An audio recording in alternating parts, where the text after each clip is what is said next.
The betrayal. Claire Bennett stood outside the apartment she shared with Derek Walsh, her hands trembling as she gripped the spare key. She'd left work early to surprise him with tickets to the concert he'd been wanting to see. Instead, she was about to receive a surprise of her own. The apartment was quiet when she entered, but she could hear voices from the bedroom. Laughter. A woman's voice she recognized, Melissa from Derek's accounting firm, the one who always touched his arm too long at company parties. Claire moved silently down the hallway, her heart pounding in her chest. Through the partially open bedroom door, she saw everything she needed to see. Derek, her fiancé of 3 years, was in bed with Melissa. The diamond engagement ring on Claire's left hand suddenly felt like it was burning her skin. She didn't scream. She didn't cry. Not yet. Claire simply backed away, her 2 hands covering her mouth to stifle any sound. The concert tickets fell from her fingers, fluttering to the floor. She turned and ran, her footsteps muffled by the carpet as she fled the apartment that had been her home for 2 years. The autumn air was cold against her face as she emerged onto the Boston street. Claire walked for hours, not caring where her 2 legs carried her, just needing to move, to breathe, to process what she'd witnessed. Her phone buzzed constantly in her purse, Derek, probably wondering where his tickets were. She turned it off without looking. For days later, Claire sat on the bathroom floor of her best friend Hannah's apartment, staring at a plastic pregnancy test. 2 pink lines. Pregnant. The word echoed in her mind like thunder. She was carrying Derek Walsh's baby, and he didn't even know she'd caught him cheating yet. Her hands, all 5 fingers on each hand trembling, pressed against her still flat stomach. A baby. Derek's baby. The man who'd betrayed her in the worst possible way was going to be a father. Claire.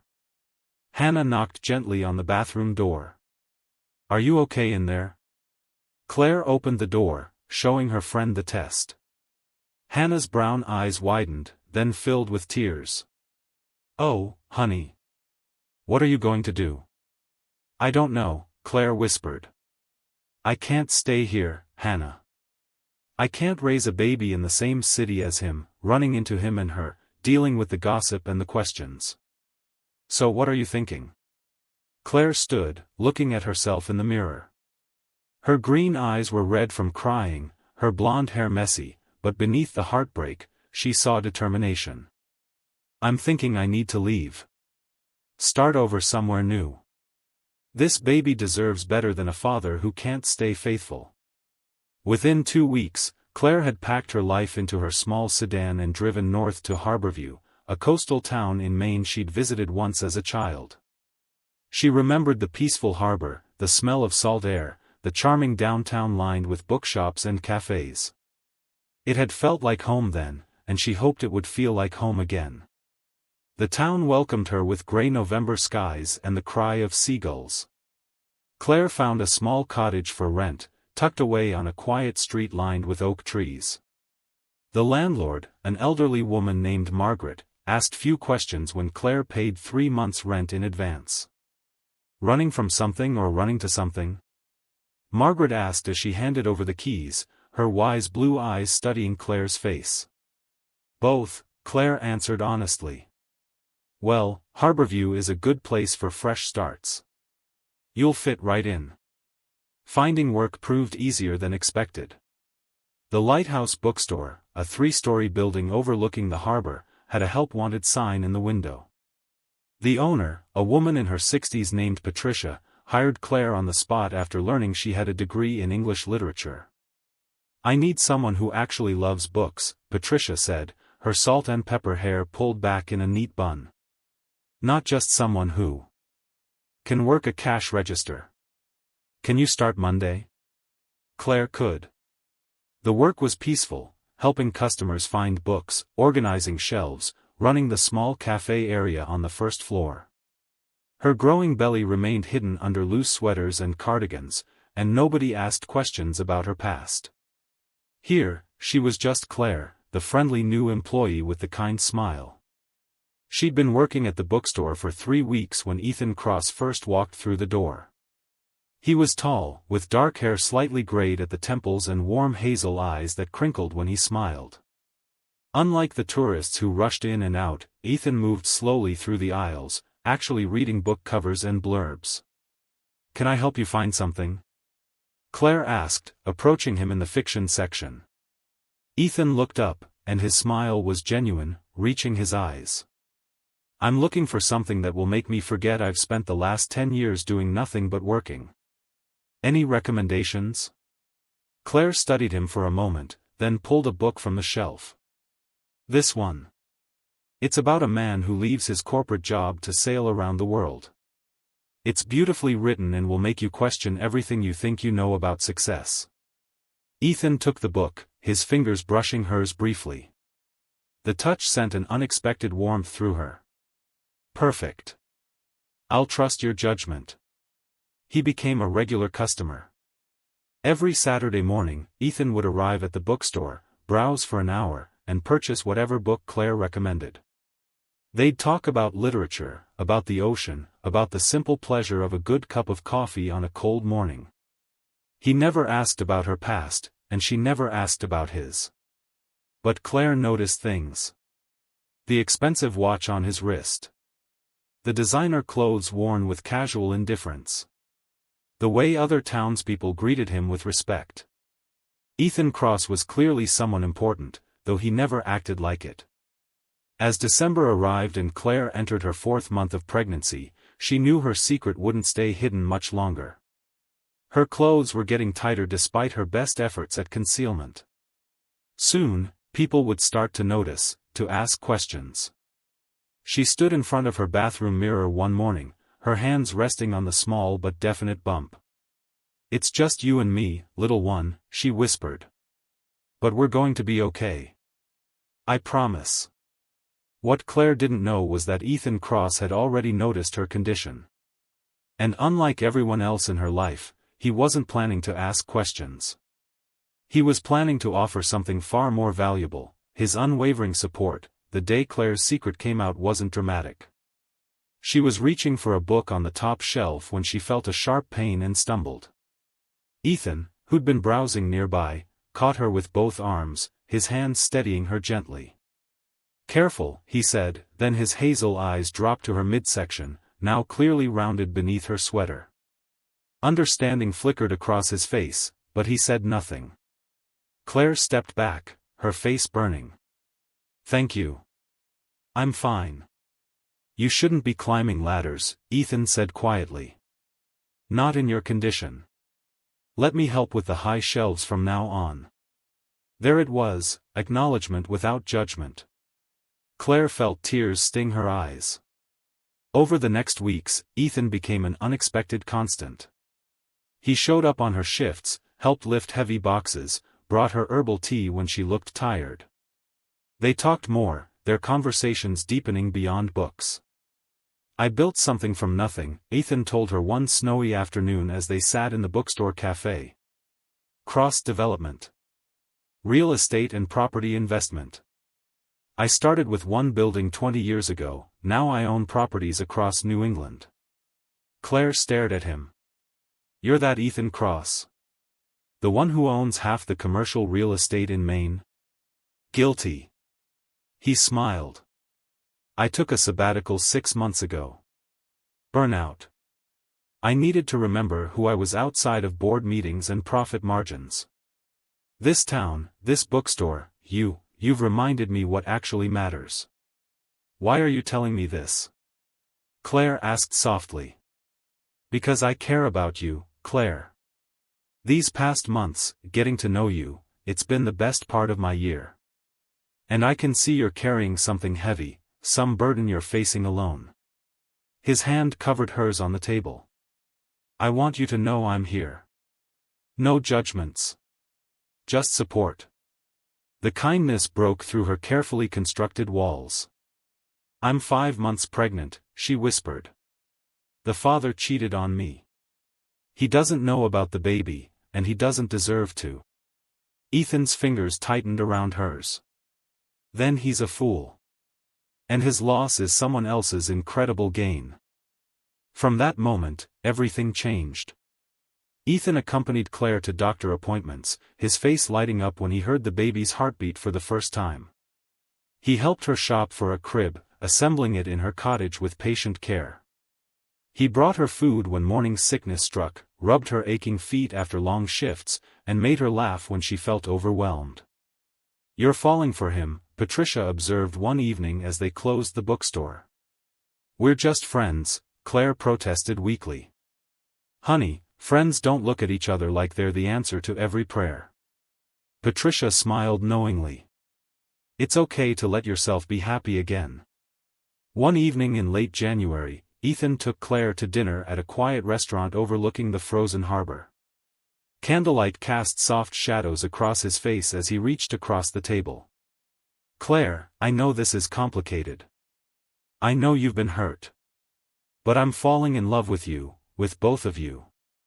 His hand gestured toward her now obvious belly. "I want to be there for you. Not as a friend, but as something more." Claire's breath caught.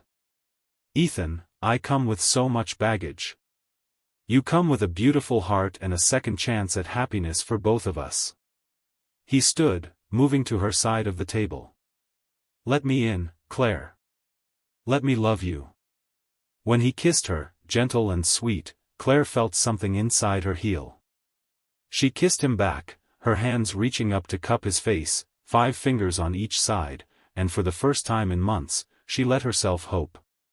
That night, at his waterfront home, they made love slowly and tenderly. Ethan's hands worshipped her changing body with reverence, and Claire felt beautiful, cherished, completely safe. "I love you," she whispered against his chest afterward. "I love you too," Ethan replied, his arms wrapped protectively around her. "Both of you. Forever." But forever would have to wait. Because the next morning, Derek Walsh appeared at the bookstore. Claire was restocking the romance section when the door chimes rang. She looked up and felt her entire world stop. Derek Walsh stood in the doorway, his blue eyes scanning the store until they found her. His gaze dropped to her pregnant belly. She was 7 months now, impossible to hide, and his face went pale. "Claire," he said, walking toward her. "We need to talk. How did you find me?" Claire's hands instinctively covered her stomach protectively. "Your mother. She was worried about you." Derek stopped a few feet away. "You're pregnant. Is it mine?" "That's none of your business." "The hell it isn't." Derek's voice rose, drawing stares from other customers. "If that's my child, I have rights. Legal rights." "You have no rights," Claire said, her voice shaking but firm. "You gave up any rights when you cheated on me with Melissa. That was a mistake. We broke up. I've been looking for you for months, Claire. I love you. I want us to be a family." Before Claire could respond, Ethan appeared from the back office. He positioned himself between Claire and Derek, his 6'2" frame an imposing barrier. "The lady asked you to leave," Ethan said calmly. Derek looked Ethan up and down with contempt. "And who the hell are you?" "I'm the man who's been here for her. The man who loves her and will protect her and that baby from anyone who tries to cause them pain." Ethan's voice was steel wrapped in velvet. "Including you. This is between me and my fiancé." "Ex-fiancé," Claire interrupted, stepping beside Ethan. "Derek, what we had is over. You destroyed it. This baby is mine, and I'm building a life here with someone who actually knows what commitment means." Derek's face reddened with anger. "I'll fight you on this. I'll get a lawyer, file for custody. You can't just keep my child from me." "Actually, she can," Ethan said. "Especially when said father abandoned her, has no established relationship with the child, and is trying to use legal threats as manipulation. I know the best family lawyers in the state, Derek. Try to fight this, and you'll lose everything, including whatever dignity you have left." The two men stared at each other, tension crackling in the air. Finally, Derek looked back at Claire. "You're making a mistake," he said quietly. "That baby is mine. That baby is loved and wanted and will have a father who actually deserves the title," Claire replied. "Now leave. Don't contact me again." Derek stood there for another moment, then turned and walked out. Through the window, Claire watched him get into a rental car and drive away. She collapsed against Ethan, her whole body shaking. He held her close, his hands rubbing soothing circles on her back. "It's okay," he murmured. "I've got you. I've got both of you." That evening, Ethan made calls. By morning, Claire had consulted with one of New England's top family attorneys, courtesy of Ethan's connections. The lawyer assured her that Derek would have an extremely difficult custody case given the circumstances. But the real conversation happened that night, as Claire and Ethan sat on his couch overlooking the moonlit harbor. "Marry me," Ethan said suddenly. Claire's green eyes widened. "What? Marry me?" "Not because of Derek or legal protection, although that would help. Marry me because I love you with everything I am. Because I want to be this baby's father in every way that matters. Because I want to spend every day making you happy." He pulled out a velvet box, revealing a simple but elegant sapphire ring. "I bought this 2 weeks ago. I was waiting for the perfect moment, but there's no such thing as perfect. There's just real and honest and true. And what I feel for you is all three." Claire's hands trembled as she looked at the ring, then at Ethan's face, open, vulnerable, completely sincere. "Yes," she whispered. "Yes, I'll marry you." The contractions started on a Tuesday morning in early March. Claire was reorganizing the children's section when she felt the first wave of pain grip her abdomen. She gasped, her hands clutching the bookshelf. "Patricia," she called out. "I think it's time." Within minutes, Ethan burst through the bookstore door. Patricia had called him immediately. His face was pale but determined as he helped Claire to his car, his hands gentle and steady despite his obvious panic. "Breathe, sweetheart," he said as he drove toward the hospital. "Just breathe. We're almost there." "I'm scared," Claire admitted, gripping his hand. "I know. But I'm right here. I'm not going anywhere." He brought her hand to his lips. "You're the strongest person I know. You can do this." The labor lasted 8 hours. Ethan never left her side, holding her hand through every contraction, wiping her forehead with a cool cloth, whispering encouragement when she wanted to give up. "One more push," the doctor said. "I can see the head." Claire bore down with everything she had, and suddenly the room filled with the sound of a baby crying. Strong, healthy, beautiful. "It's a girl," the doctor announced, placing the tiny bundle on Claire's chest. Claire looked down at her daughter through tears of joy. The baby had a shock of dark hair, 10 perfect fingers, 10 perfect toes, and when she opened her eyes, they were the same green as Claire's. "Hello, Hope," Claire whispered. "Hope Margaret Cross. Welcome to the world, my beautiful girl." Ethan leaned over them both, his own eyes wet with tears. "She's perfect. You're both perfect." "Would you like to cut the cord, Dad?" the nurse asked Ethan. He looked at Claire, asking silent permission. She nodded, smiling through her tears.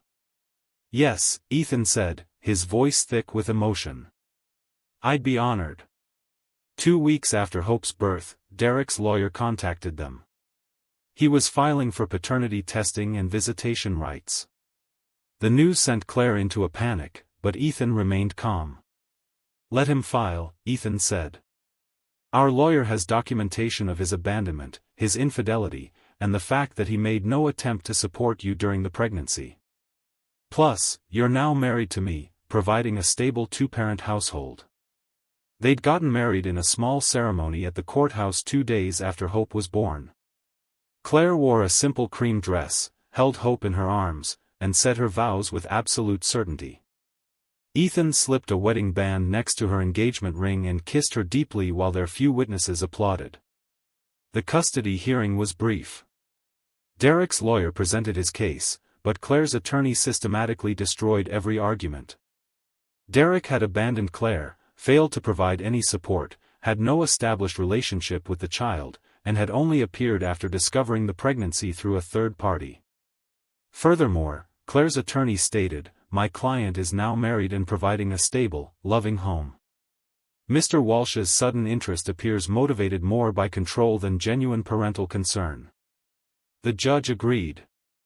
Derek was granted supervised visitation once a month if he chose to exercise it, but primary custody remained with Claire. He never showed up for a single visit. 3 months later, Ethan officially adopted Hope. They stood in the courthouse, Hope now 6 months old and gurgling happily, while the judge finalized the paperwork. "Congratulations, Mr. and Mrs. Cross," the judge said with a warm smile. "You're now legally a family in every sense." 1 year after leaving Boston, Claire stood on the deck of Ethan's waterfront home, now their home, watching the sunset paint the harbor in shades of gold and pink. Hope toddled around the deck on unsteady legs, laughing as Ethan chased her with exaggerated slowness. "I'm gonna get you," Ethan called out, and Hope squealed with delight, her 2 little legs carrying her straight into Claire's arms.